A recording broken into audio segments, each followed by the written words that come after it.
This B Podcast Network show is presented by IXL. IXL's all-inclusive online teaching and learning platform simplifies edtech needs and accelerates achievement in 95 of the top 100 U.S. school districts. IXL delivers personalized learning across a comprehensive pre-K-12 curriculum, including math, language arts, science, and social studies, and it helps you assess student performance through actionable real-time insights at every level of your school or district. This one solution performs work that typically requires dozens of different tools. Want to find out why so many leading districts trust IXL? Visit ixl.com/BE. That's ixl.com/BE. We're proud to be sponsored by MyFlex Learning. MyFlex Learning is a scheduling platform that helps middle and high schools meet the individual needs of all students. Schools can easily create and manage time for flex blocks, win time, activity periods, RTI, counselor and teacher appointments, and much more. And with its built-in accountability tool and reporting features, MyFlex Learning solves your challenges around getting kids where they need to be and understanding how flex time is spent. Make your flex time work for you. Visit myflexlearning.com/BE to learn more and receive $500 off the first year. That's myflexlearning.com/BE.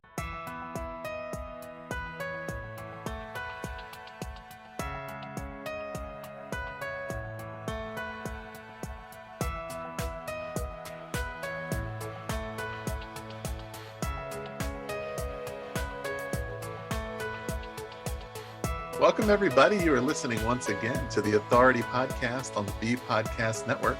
By the way, if you haven't yet checked it out, check out our website at bpodcast.network or bpodcastnetwork.com to see all of our other shows. If you're enjoying this one, we have many more shows for K-12 leaders, also shows for parents, higher education, learning and development organizations. So you'll find something you enjoy there. But without further ado, let's get into today's show. I am really pleased to be joined by Carol Ann Tomlinson. Among other things, I'll read the short version of the bio here, but she is the William Clay Parrish Jr. Professor Emeritus at the University of Virginia School of Education and Human Development. She served previously as the Chair of Educational Leadership, Foundations, and Policy and the co-director of the university's Institutes of Academic Diversity. And she taught and advised doctoral, master's, and undergrad students with a focus on curriculum, instruction, and differentiation. She has authored or co-authored over 300 books, book chapters, articles, and other educational materials for K-12 teachers and school leaders. But the one we're talking about today is called So Each May Soar, The Principles and Practices of Learner-Centered Classrooms. That's available from ASCD. Carol, welcome to the Authority. Thanks so much for the opportunity to talk to you and to your listeners. Yeah, I think the listeners are really going to enjoy this, and we might as well start here. As I just mentioned, you've written quite a few books and many other materials, right? What inspired you to write this particular book that we're discussing here? That's actually an interesting story, and I'll try not to make it too long because it may only be interesting to me, but I started writing. Usually when I write something, it always takes a while, especially if you're working full time, but started writing about 2 years, I guess, before the pandemic. And my motivation at the time was to understand what people were talking about when they were talking about personalization. And that was of particular interest to me because a lot of the conversations intertwined with people's perceptions of differentiation. So I would read differentiation is a kind of personalization. Personalization is a kind of differentiation. Differentiation's all wrong and personalization has all the answers. And then you get, which I'm sure many of your listeners have, here are the principles of differentiation, which people would list compared with the principles of personalization. And my thought was usually, I don't know who wrote that differentiation list, right, but it doesn't have anything to do with what I'm accustomed to. So it really was just a sense of wanting to get clear in my own thinking of what personalization meant so that I had some way of pondering it and responding to it. The shorter version is that after about 1.5 years of using almost every weekend, all weekend, and as many days as I could save during the week to write, and having written quite a bit, I really came to the conclusion that at least at that point, what I was trying to do just wasn't possible. There was not enough literature of any kind on personalization. It was hugely confusing. And every time I started to go a different direction to try to do something meaningful with it, I got stuck. So I ditched that one, started writing really, I guess, about the second time through what it seemed to be that we needed to be doing in classrooms to honor the students that we were teaching. That's sort of where I ended up, although not in the same way that I started on that second go round. It actually was the fourth go round when I finally figured out what it was I was trying to do. Had wasted a lot of time by then, except I guess it's not waste if you're learning, but it doesn't always seem that way. So I began working with a premise, which this is a little embarrassing to say was an epiphany for me, because it shouldn't have been. But what I realized was that many things that we do in our education world look like the next new toy that came down the pike. And if we just pick up that new thing and use it, everything will be fine. And so personalization could be one of those in somebody's mind. Differentiation could be one of those. And it might be inquiry. It might be problem-based learning. I mean, there's so many different things that are those things that we think if we pick them up will save us. Right. And my epiphany was that none of those things will save us. What we need to be focusing our energies on is our best knowledge from our profession about what ought to be going on in classrooms to maximize the capacity of the learners we work with. And so that's what the book really is about. If we just used best practice, what would we be doing? And in my interest, of course, is how would we do it to deal with the great variety of students that come to us every day. So that's what the book's about. It's what we would do if we didn't look for the next new thing, but if we just tried to use those practices that are pretty clear in the literature of education, from educational psychology, from pedagogy, and from neuroscience. What would that look like?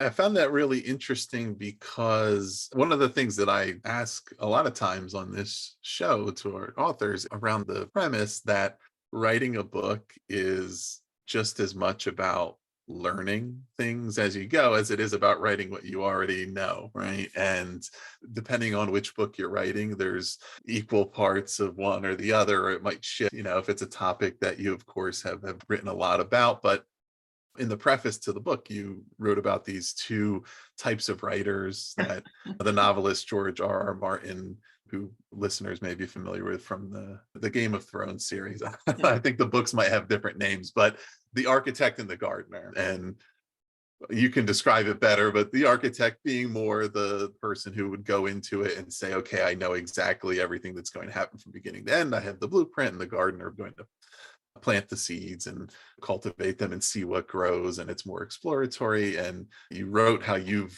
done both over the course of your career, but then this journey was something different entirely, which you kind of just described. That process of saying, okay, I thought it was going in this direction, and then that wasn't quite right, and then I went in this other direction.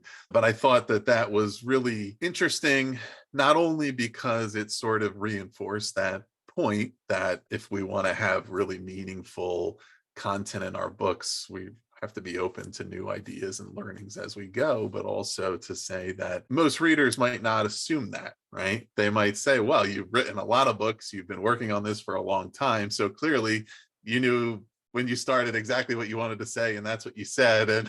And I think the fact that you went through that process of doing it makes it all the more meaningful, because they were ideas that you were really exploring and investigating and interrogating as you went. Yeah, one of the things that was really fascinating and not always uplifting during that process was truly, by the time I had finished the book, it had been about 4.5 years or 5, working in every spare minute I had. The thing that saved me was that I was working on it when the pandemic began, and then suddenly I had a buku of time to be able to use. But I think for me, what you said there about the writers is true. I've always found that when I can sit down and tell you exactly what's going to be there, there's not a very good piece of writing, because it bores me. It's just sort of rehashing what I might be saying in classes and keep trying to find new ways to say. And it just doesn't seem energizing to me, and therefore may not to anybody else either. This one was more of a gardening thing and not knowing what kind of seed was going to come up. It was planting fresh vegetables or fruits, or maybe a new sheep's seed or something like that. But once I started and began working and got where I was going, then the process was pretty neat because I studied all the way through it. But for me, whether I'm doing a presentation or an article or a book, it's that learning process for me, and knowing that when I come out of it, I understand things more deeply than I did when I started.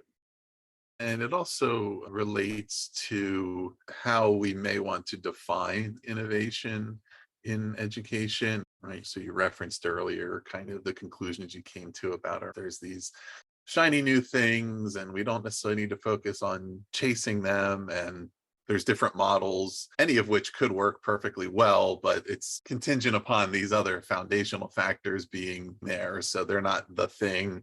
But you do also, you wrote, I think you called yourself a dues paying member of innovation and education, right? Or a subscriber. That's something you really believe in, and I would love to hear from you when you think about that, when you think about innovation and education. How are you defining that? What are the hallmarks of really innovative thinking in the space?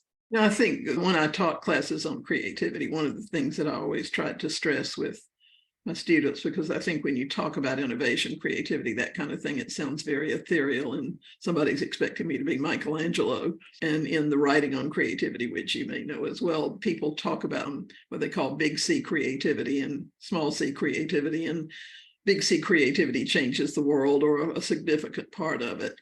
Little c creativity also changes some part of the world, and it changes us as we go so that we get stronger.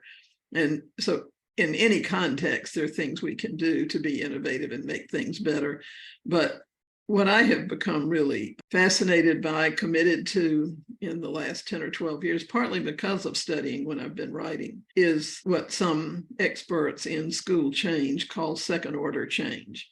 And what they're talking about is the fact that, again, we keep looking for the thing that's going to fix us. And what's nice about those things, if we think we've found them, is that I can keep doing exactly what I was doing. And then I can just kind of hang this ornament on the tree that was already there, and nothing has to change too much. It's fresh, it's nice, good thing to have, but doesn't require me to change my world.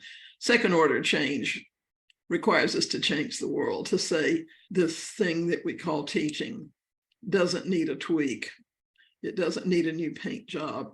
It needs to be renovated from the ground up and to start over, because we are so enmeshed in so many things right now that make it difficult for us to think about the human beings we teach. We're trying to defend ourselves from so many things at the same time. And so when I'm thinking about innovation, aware of, I guess, capital I innovation and small I, and I'm grateful for both kinds.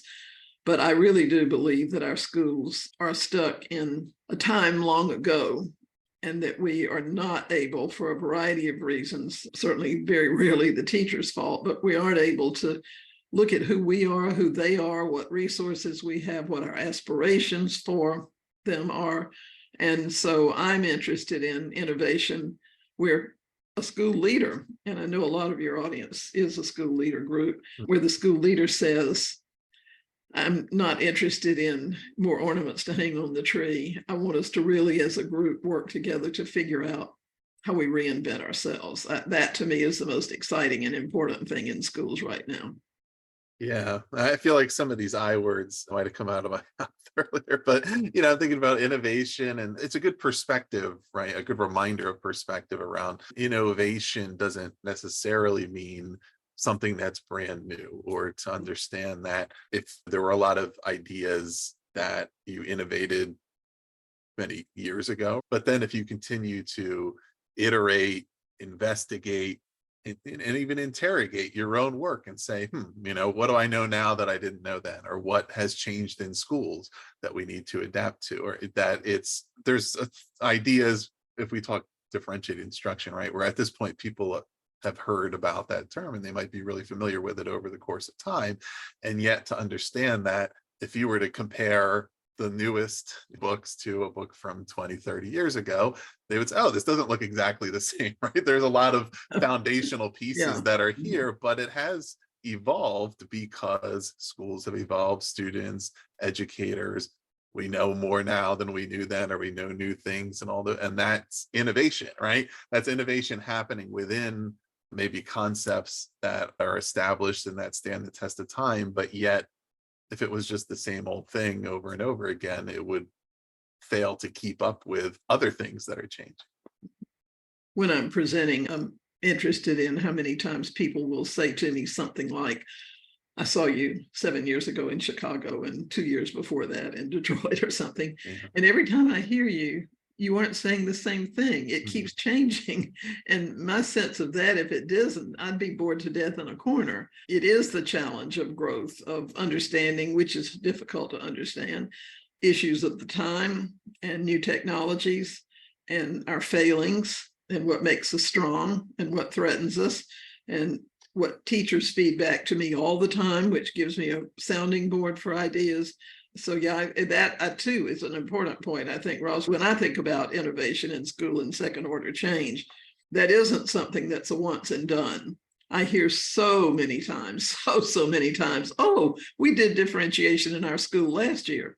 And I'm almost sure that if I went in that school, nothing would be happening, because it is a lifelong pursuit of something, just like parenting or golfing or 1,000 other things. If you want to be any good with it, it isn't, oh, we did that last year and it's finished.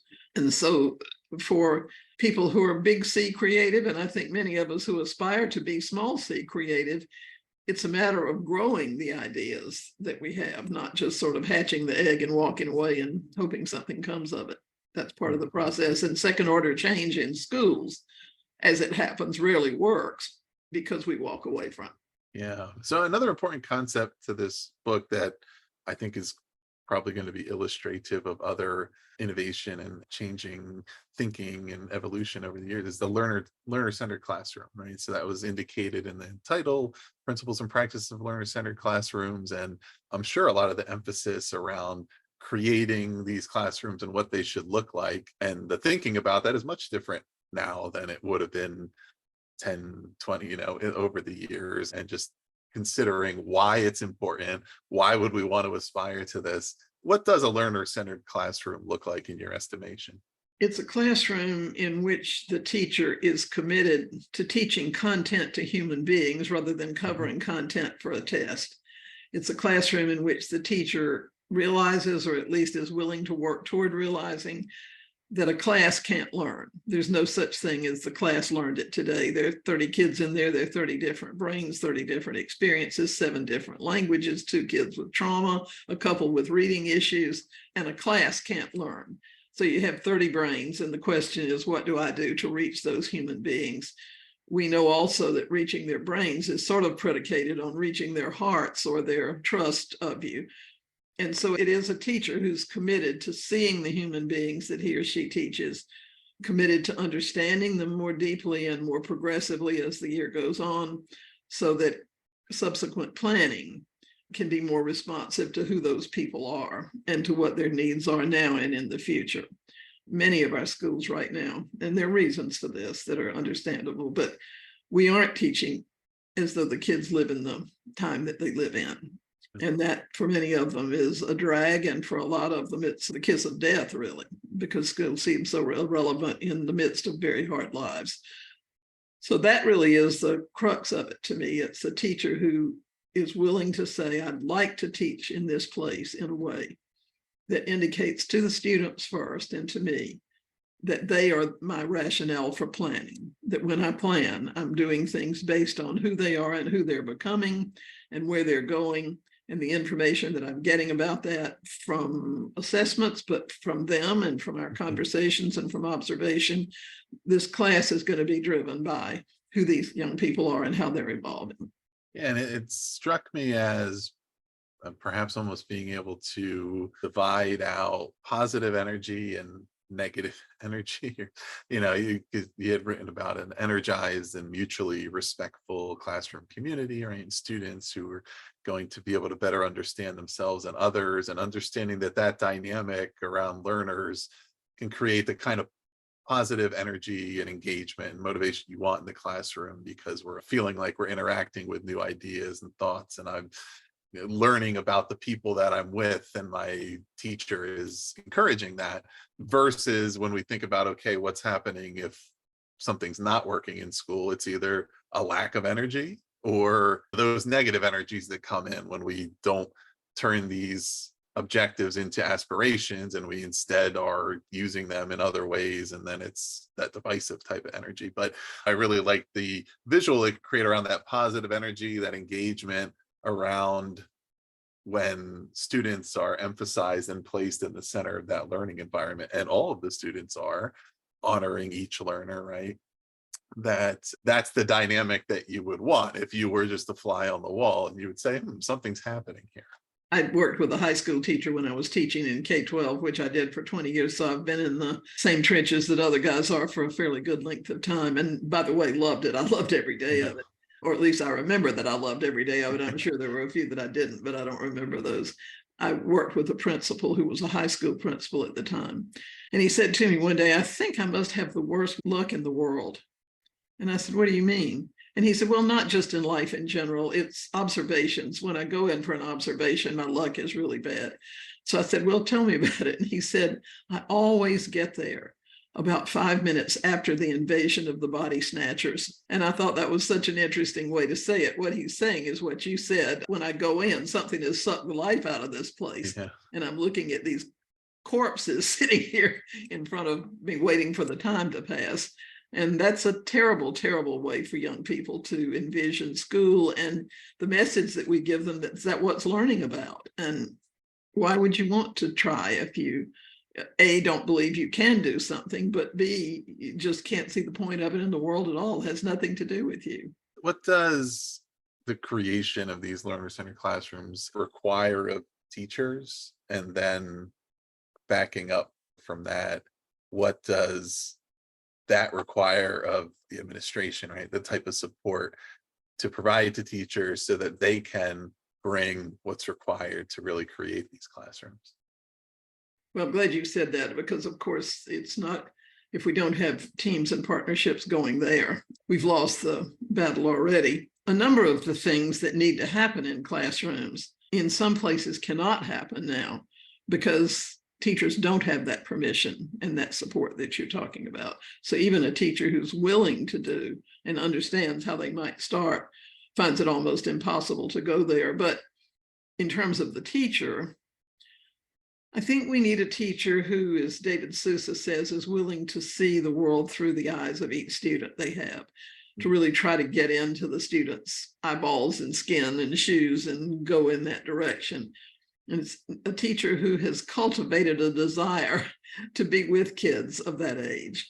I think there are a lot of teachers who end up being mechanically pretty good, but are mighty happy to see those kids go away every day. It isn't about the kids, it's about covering the content and saying I've prepared them for a test. And there's just not much, as you say, electricity going back and forth between them. So I think a teacher who says, I want to know these kids, I'm richer for knowing them.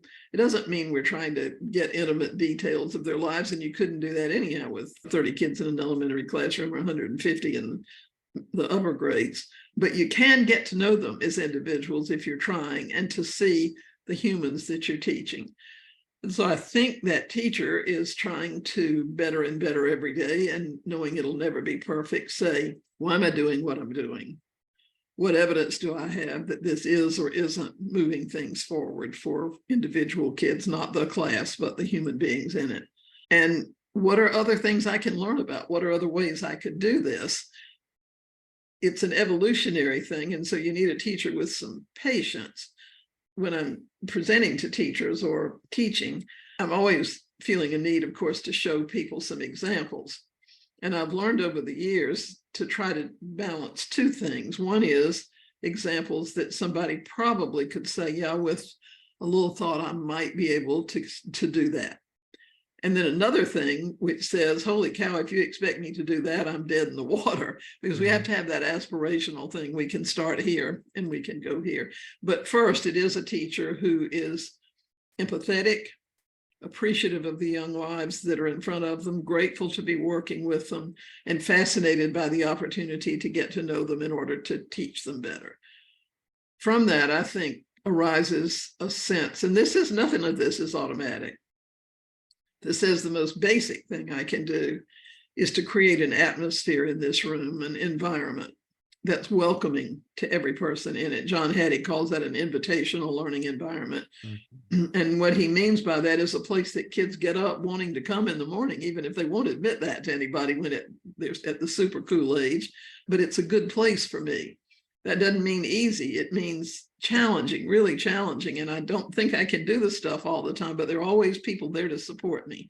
And generally, I find out eventually I can do it. And I feel somehow stretched and fulfilled and part of a group, a contributor, a receiver. And that's true for the low-income kid who is hungry when she comes to school. It's true that needs to feel it's invitational.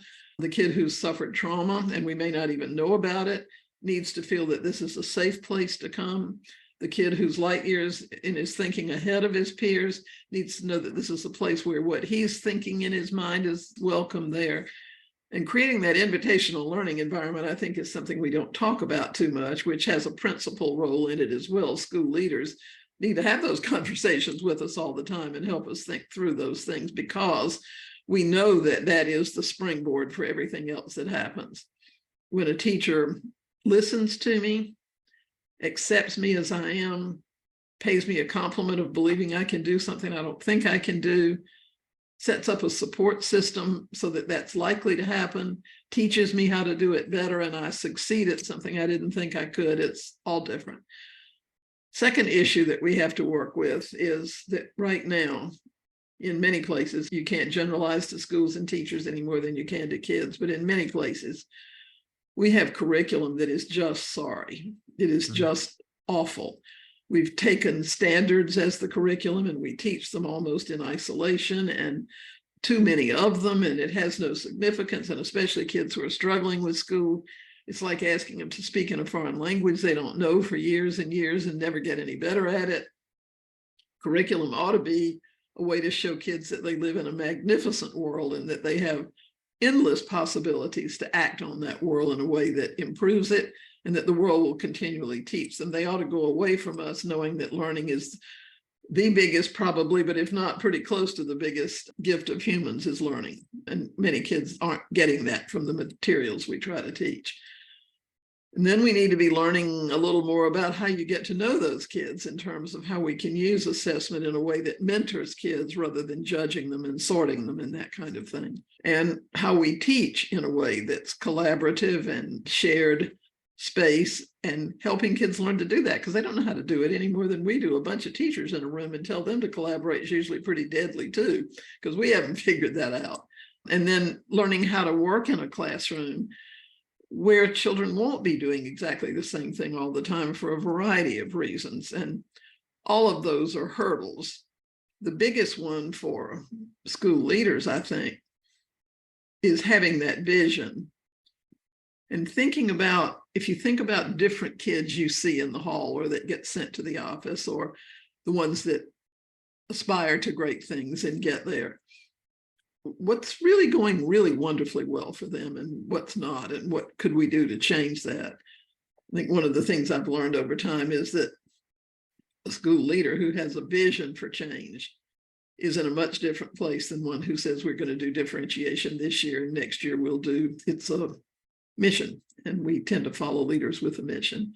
But at the very least, the school leader needs to be able to say, you know what, this teacher's doing something really interesting, and I'm going to encourage that. I'm not going to tell them they all have to do the same thing. And if this one is willing to go down that route and invest in that and talk with me and other people about it, we'll learn, and that person will learn. And so let's use this as a laboratory that's in the midst of us, rather than everybody has to be on the same page within 3 paragraphs at the end of the Friday of every week kind of thing. Right.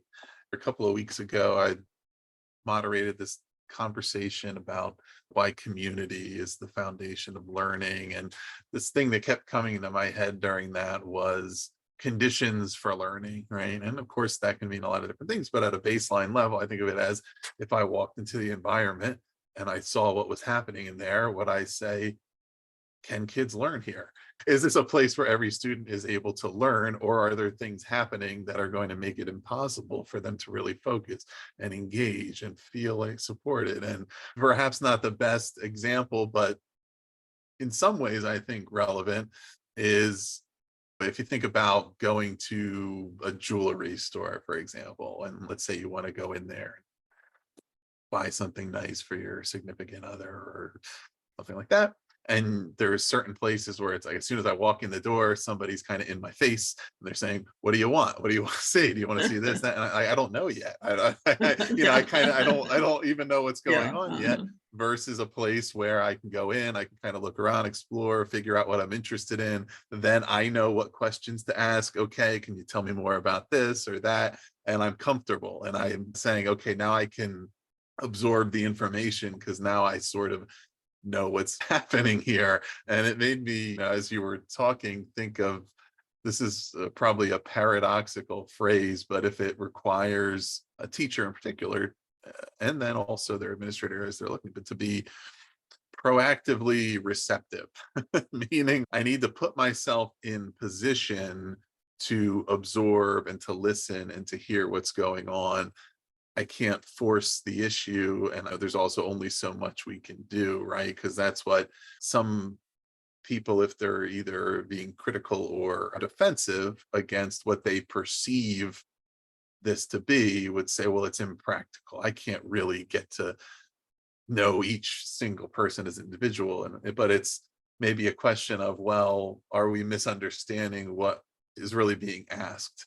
Because it's not that you have to know every detail of everything that everybody's doing, but you have to be observant. Yeah. And be in the right place at the right time to say, okay, I picked up on something here and something there, and it helped me to tilt my support just a little bit this way that this child needed, and do this, and be looking for opportunities to receive inputs versus being able to drill into the ground for oil. Right? There's a video that I really like, I think from the, pretty sure it's Teaching Channel, where an elementary teacher is being filmed working with his students in reading. He's an interesting fellow anyhow, because he does not look exactly, in terms of his clothing and hairstyle and big earring that he wears and stuff, exactly like we might envision the teacher, but he's totally tuned in to his students. And in the course of this couple of videos that have been done on him, he'll work with the kids on a mini lesson, maybe read them a book. And when he's reading the book, he'll stop and ask them questions really often and get them to do a thumbs up, thumbs down, raise their hands, talk to each other. And he's watching all the time. But he has very clear sense of why he's reading what he's reading and why he's focusing on that right then. And that proceeds through. And it's always exciting, and it's fun to see, to me, what he's chosen to do and how he's chosen it, because he's thinking of things that the kids have responded to in the past. And that lesson, I think you can watch the kids on the floor watching him. There's nobody watching the camera. Their eyes are sparkling with interest and thought and that kind of thing. But then he asks them to go get lost in a book. And every kid finds the book that they want to get lost in and starts reading. And he spends the rest of that time walking from student to student and kneeling on the floor and asking the student to explain something in their book to him. And then saying to them, I believe yesterday or last time we talked, you were working on X. So let me ask you this in this book to see where you are with this right now. All of those, and they're stretching questions. It's not what's the right answer here. And you can see the kids think and respond. They're responding to him really well, but with some struggle a lot of the time. And in the end, what he's doing is step by step, remembering something that they need, working with them on something that's exciting as the container for that, the wrapper, but then making sure that that thing they need continues to grow as well. And it's that video to me is just a wonderful example of exactly what you just said, a teacher who's finally tuned in to each student and not trying to cover everything on the planet, but find a next step that student needs to take and figuring out how to help that student take a next step with something that we're doing in common, all of us, that's exciting. But the things he's asking those kids are very, very different in complexity and in focus. And I, having taught for 21 years in public school, am very clear that there's no way you can know every kid deeply. And sometimes there's some really bad gaps in what your knowledge is. And if you had that knowledge, you would be on much sounder footing to help them, and you won't always have it. But to stop ourselves by saying, I can't know them, so I'm not going to try, and I have no mechanism for it. The purpose of formative assessment, as we understand it, is to get a persistent snapshot of kids throughout whatever it is you're trying to teach. And just being able to say, he's made progress in this. It's walking around a classroom with a checklist and just watching kids and making a check with things they have. It's using a homework assignment that would usually just be busy work to say, I want to see who's using this thing right. And if you're doing that, if you're engaged in that hunting and watching and listening thing that you're referring to, it's amazing how good your little brain can become at doing those things. Yeah. And I think all of that is a great explanation of exactly why that support from the administrator is so important, right? Because absolutely, all of that requires confidence. Yeah. It requires confidence in that teacher, and the teacher to have in themselves to say, I know I have the tools, I have the knowledge, I have the strategies. I need to be in the moment and see what's happening, see what this student is doing, what they're struggling with, what they're saying, and then I'll know the right thing to say or do at the right time. But I have to wait for that to reveal itself, right? And that might mean a matter of seconds, right? Or it might mean that student that I'm having a hard time knowing, but eventually it will reveal itself and I'll know what to do. But you have to be in the moment to be able to do that. And being in the moment requires not being stressed about something else, right? Like my mind is taken up by I'm trying to force something or do too much because I feel like I have to, right? Like if I'm not doing something, then nothing's happening, versus to say, look, it's an exploration process. And if I'm observing that teacher, and the way to give them that confidence is to encourage that, and also to not assume as the administrator that I know everything, right? Because I only see a certain, just as they only have a certain slice of each learner, I only know a certain amount of what's going on in each classroom. And so I have to offer my insights when I have it, but also not jump to a conclusion to say, the one who said I come in right after the invasion of the body snatchers, like, I don't know what was happening before that. So I see what I see and I know something, but I don't know. Okay, so I'm going to put the picture together. Another thing that I thought was interesting and important and relates directly to this is the concept of what it means for teachers to honor themselves. Can you talk about that a little bit and how that relates to everything we've been discussing? I think it relates pretty closely to what you were just talking about as well. If we go into a classroom which asks us to contribute huge energy every second of the day, and we just start, we're responding more from instinct or habit than we are from our own aspirations. In my experience, the parents who were ones that I always wanted to watch when I was teaching children were the ones who knew what they wanted to be as a parent. That didn't mean they had a single day where they accomplished all those things, but they had those visions of who they wanted to be, and they held tight to them as much as they could. And they reflected on those. And when things went well, they reflected on that and looked at what the next step might be. When it didn't go well, they asked themselves, how could I have done this better? It's that mindful sense that I have huge responsibility here in front of me. Chaim Ganat said it had occurred to him that the teachers are the weather maker in the classroom, that every day they decide whether a student will be uplifted or humiliated. Every day they decide whether a student will go away dignified or feeling foolish and hopeless. And it's that sense that I can be something more powerful with these kids than I have imagined I can be. And I want to help myself get there. I want to listen to how I talk, how I speak to them. If I want to dignify students, then I need to be asking myself, what have I done that did dignify some people today, but did I ever say anything or have a facial expression or respond to a student's weird behavior in a way that actually took away some of the student's dignity? So what I'm really talking about there is, I guess, the thing that serves us all well at some point, and that is, who do I want to be? And what can I do to make sure that I get myself there? Not totally on my behalf, although I think it benefits the person who has that aspiration for sure. But these kids are in my care.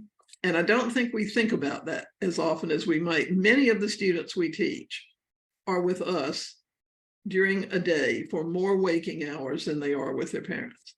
That's pretty consistent, K through 12. And for some of those kids, the time with their parents is very difficult. For many of them, it bandages some rough spots and keeps encouraging kids. But that's what I really mean by that, is dignifying teaching, dignifying this adult opportunity, and trying to figure out what that would mean and where I am with the characteristics, the attributes of that kind of thinking, and how I can move myself forward with it. It's hard because we are human beings. Everybody is. There are no real hero teachers. There's some that are more focused and some that have a talent for X or Y, but we're all vulnerable and we're all weak in places that we wish we weren't. You know, what do I do as a teacher when a kid says something in class, either to me or to a peer, that's really hurtful? How do I respond? Do I respond in a way that brings more hurt to the situation? Or is there a way that I can deal with that in a way that's redemptive? And so to me, that's what I mean by that thing. And again, I don't remember in my teaching career at the university or in K-12 with anybody talking with us about that sort of thing. Who I am, I'm the weather maker. Who are these kids? What do they need from me? What does it mean to be an empathetic teacher? What does it mean to be a warm demander, the teacher who truly cares for the kid and the kid sees it, but also just doesn't put up with any mess? That's a formula for success for a lot of kids that are floating a little too free in the world. So honoring the teacher to me means honoring the potential in yourself and honoring the profession by trying to understand what makes it positively powerful rather than sometimes negatively powerful. Yeah, that reminds me of something that I had mentioned in that conversation I was referring to earlier, which I was calling the upside of accountability. In this case, that the teacher who is properly holding students accountable for their learning, properly challenging them, showing them that there's a pathway to success, but really being present, is showing them that they care about them and their progress and their learning, versus students don't want to be challenged, or they don't want somebody to set parameters and objectives and go, it needs to be done correctly. It needs to be done focused on growth, focused on support, and then the same thing for the educator as an individual, defining that for themselves, defining who am I, who do I want to be, how do I want to be, would allow you more often than not to make decisions based on your values rather than your circumstances, right? Yes, because like you mentioned with parents, same with teachers, there's certain days where the kids are making that easier or harder, right? If they're all having a great day and they're well behaved and getting along, and it's very easy to be exactly who you want to be. But on the days when they're not, you have to know who you want to be, or else you're just going to react to whatever's happening in front of you, and that can go awry. It might go awry anyway. Let me share with you one of my favorite stories from a teacher in that regard. I've come back to this so often. Probably 10 years ago or so now, we're doing institutes on differentiation at UVA a couple of times a year. And there was, I don't remember what we were talking about, but something like what you and I have been talking about in the last few minutes. And this young woman who had been sitting sort of near the back came up during a break, and she said, really appreciate what you were talking about. And it had to do with what you're saying, empathy for kids and accepting them as they are and aspiring to do something positive for them, even if their behavior is wretched. And she's teaching high school kids. And this boy, who was irregular in school attendance and clearly did not want to be there and was accomplishing nothing unless he was making chaos for somebody, walked in this door one day, and she was waiting for the bell to ring. And she said to him, I'm so glad you're here today. I know this sounds strange, but when you're not here, there really is something missing. And I've been thinking about that. I think it really is the sort of off-center sense of humor you have that always challenges me to think, and I'm glad you're here. And he looked at her dead in the eye and said, that's great, because I hate your guts.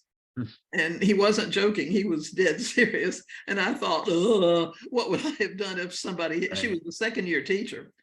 What would I have done in my second year if a kid had said that to me? And so I said, well, what did you do? What did you say back to him? And she said, oh, it wasn't a problem. I knew it wasn't about me. I knew it was about things going on in his life that were hard. So I just looked at him and I said, that's okay. You're entitled to that opinion. And I've found over time that it takes a little while for me to grow on people, but I think you'll get there. And turned around and walked away. I mean, that's the perfect response. And accepted him who he was. She's not saying you have to be somebody else to get my attention and for me to feel positively about you. So you can go ahead and try, but it's not going to work. That's somebody who's working from an intention, not from circumstances. Right. And the perspective is so good, because it is one of those things that we were talking earlier about, this positive and negative energies around education right now. And that's one of the dumb things that's happening currently, is this debate around almost like who's entitled to care about kids. And I think it's probably a very small but vocal minority that would present this opinion that how could educators possibly care about kids, and only parents do. And I don't know of any student who ever opposed their teachers caring about them, right?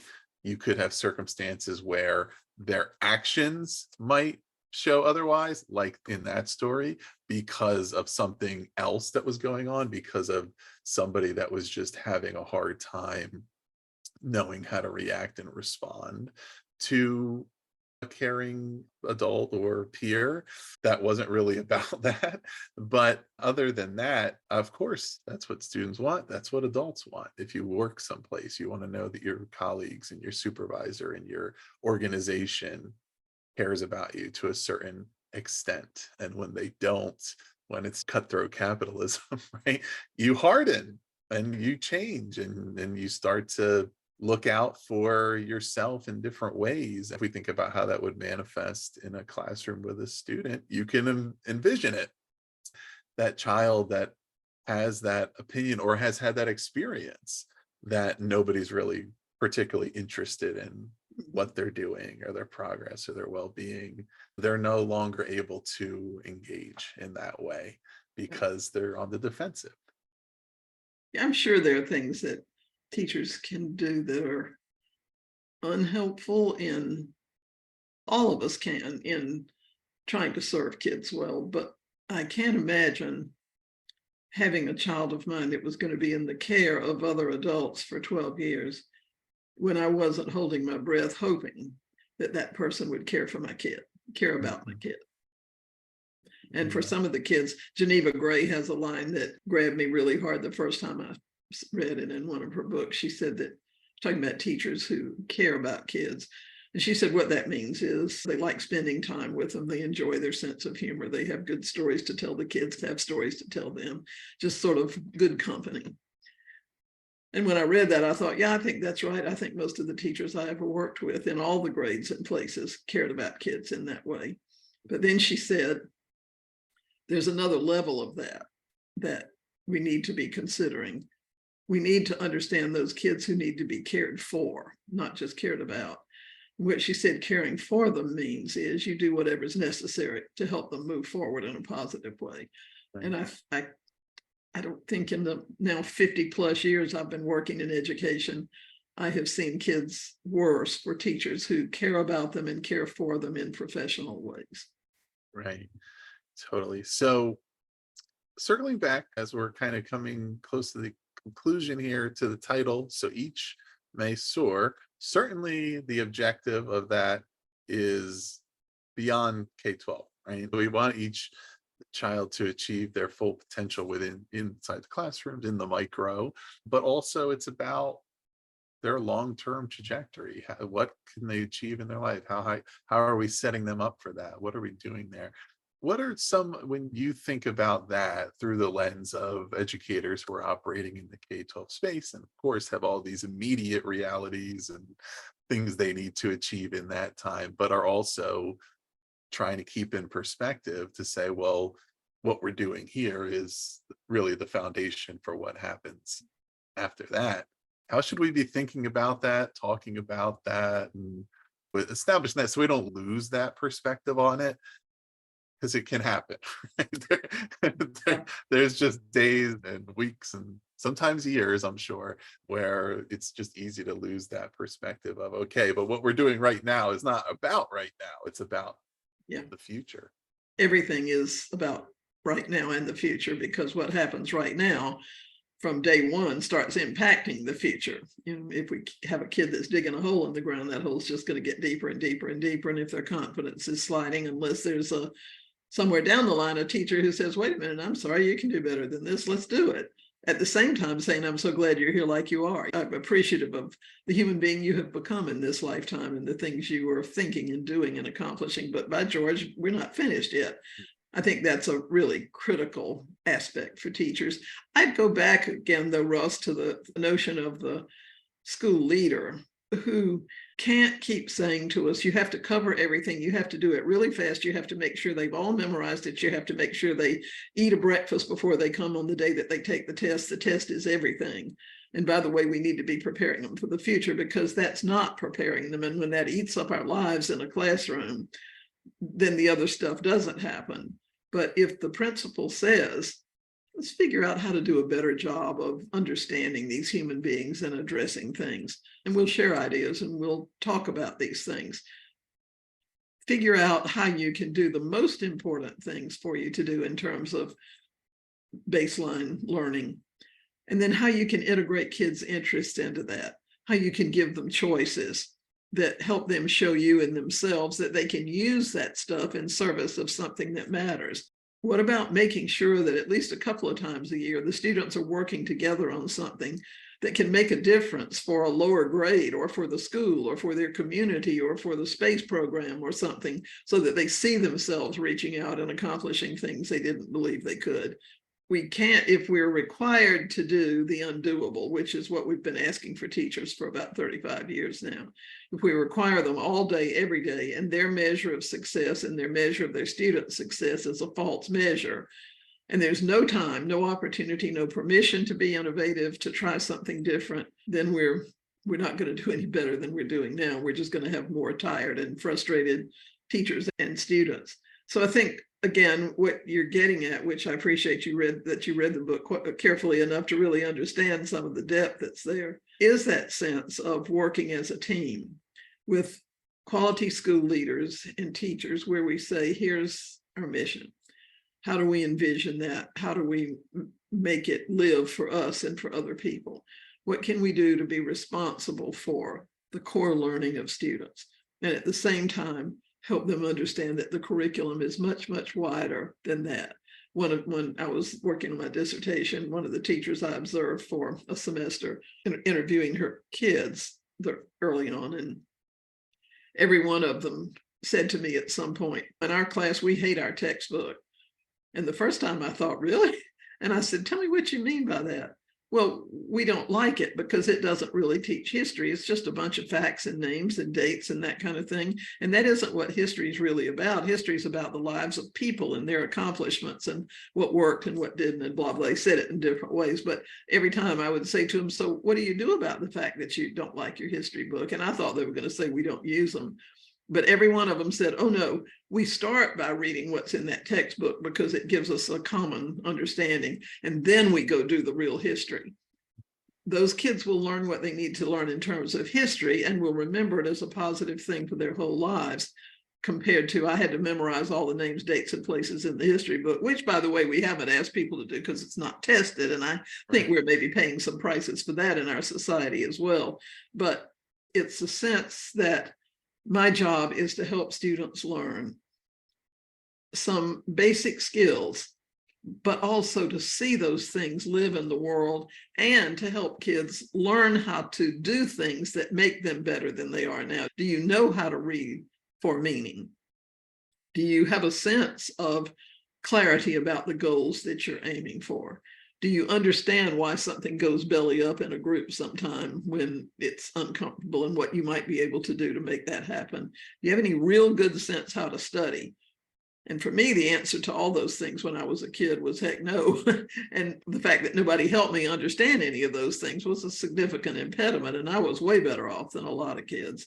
So I think it's that principle with a vision, the desire to collaborate with teachers, to model for the teachers what he or she wants the teachers to model for kids, and to keep our eye on who that kid is now and who they might be, and try to work with both of those things. Yeah, thinking about that recently, I've become interested in the question of what would a longitudinal study look like. We define school success and schools, the grades of schools, by things that are happening now. Their standardized test scores, their graduation rates, their et cetera. And those things, while some of them may not be we get a debate about whether or not testing is done the way it should be and things like that. Some of those things are, of course, important, and they're part of the job of the school, is to get the student to the next step.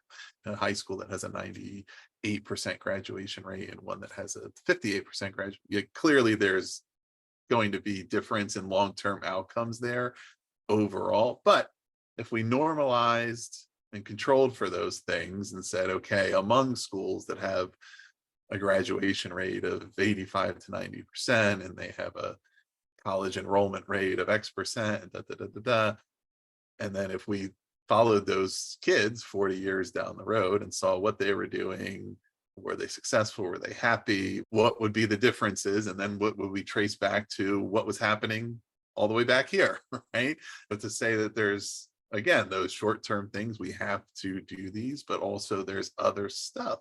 And you mentioned the principals having that vision, right? And being able to say, okay, there's just a whole spectrum of things out there. And there's learning the facts, and there's learning the context, and there's learning how to create something new with those facts and that information. There's all those different, and you can't do one without the other. If you're trying to create something new with historical knowledge and you don't actually know the facts, then you're just making something up, right? But if you do each step of it, then you're really able to leverage what you know.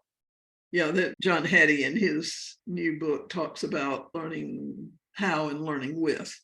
And what he's really talking about there is the learning that those are the facts. I have to learn that this is the progression in this algebra operation. The learning how is what are the skills, what can I do with this? And learning with is using the knowledge and skills to create something new and to transfer and extend things. And he talks all the way through that about the importance of the balance between those three things. And I think maybe that's sort of what you're getting at there, that there are multiple realities. And if we only, and he's pretty clear on this in this new version of his work, that if we're only working with the knowledge that we're on a flat dead end street, can't get rid of it, but neither can we expect that they will learn the whole universe of it and then go make a universe with it when that's all they've done. Right. So Carol, something I often like to ask toward the end of these interviews is, are there a couple of other, you referenced quite a few, but are there a couple of other books that you would recommend to listeners that are good complements to your book, or good ways of extending or supplementing the thinking and ideas? Yeah, I got a lot of folks who work I really, like in different areas. One person that I think is really inspirational to read, and maybe this is because somehow he and I speak the same language, but is a guy named Ron Berger, Berger. He has been involved in recent years with expeditionary learning schools, which now kind of like Kentucky Fried Chicken is just KFC, they're EL schools. But he has written a number of things that have been really instructive to me over the years. One of the first books he wrote that I read, which I really love, is An Ethic of Excellence.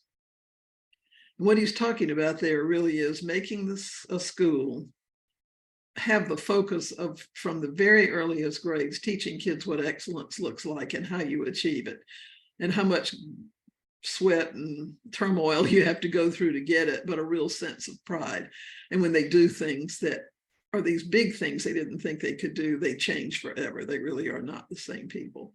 And he talks about the implications of this town where he was working, little town in Vermont, I think, very small place.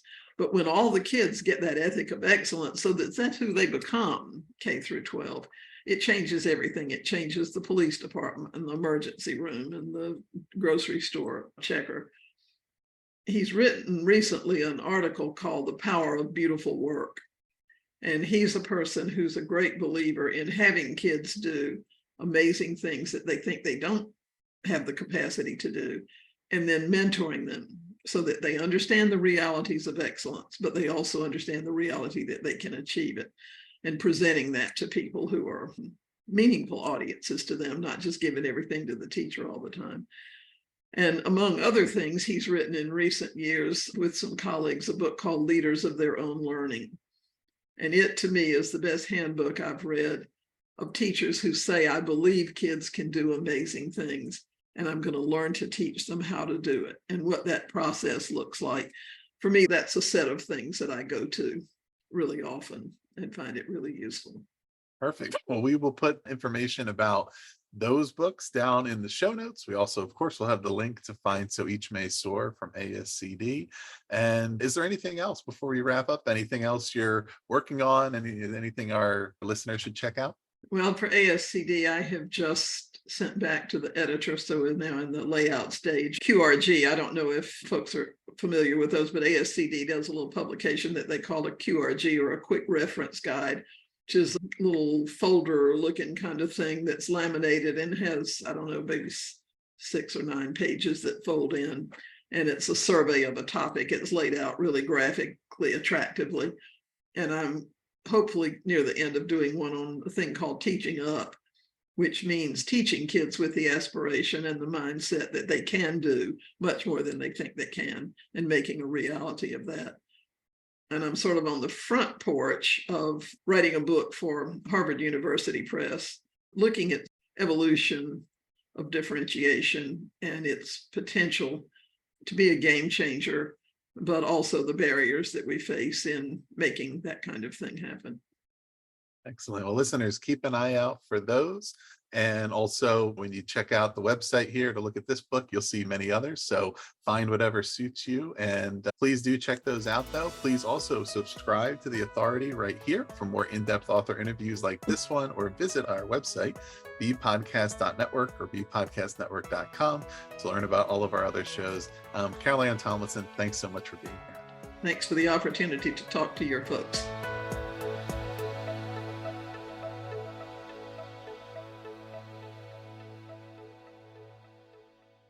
This has been The Authority Podcast, hosted by Ross Romano, edited by Gage Sanderson. Do you want to simplify your school's technology, save teachers time, and improve students' performance on state assessments? You can do it all, but don't waste another minute. Head straight to ixl.com/BE to learn how IXL's research-proven teaching and learning platform can help you achieve all of these goals. That's ixl.com/BE.